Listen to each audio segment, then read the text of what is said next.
તો જય ગુરુ ગાઈસ, તો આજે આપણે બનાવવાનું છે બટાકા ફ્રાય।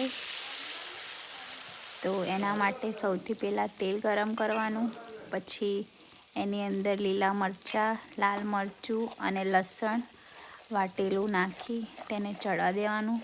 એ થોડું ચડી જાય એટલે એની અંદર ધાણા જીરુંનો પાવડર, હળદર અને મીઠું નાખી 1 મિનિટ ચડવા દેવાનું।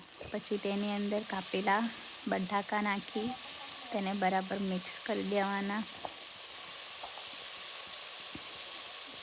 પછી થોડી વાર તેને 10 મિનિટ ચડવા દેવાના, જ્યાં સુધી બટાકા બરાબર ચડી ના જાય।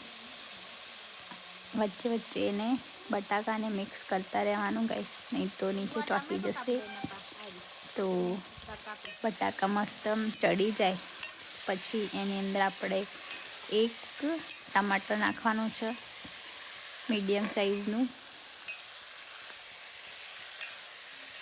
ટમાટર મસ્ત ઓગળી જાય એટલે આપણે બટાકા ફ્રાય તૈયાર છે। અને તમે સિમ્પલ ભાત સાથે અને રોટલી સાથે ખાઈ શકો ગાઈસ, બહુ ટેસ્ટી લાગે છે। એકદમ સિમ્પલ, જે લોકો ડાયટ ફોલો કરતા હોય એ લોકો માટે બેસ્ટ છે। જો તમને વિડીયો ગમે તો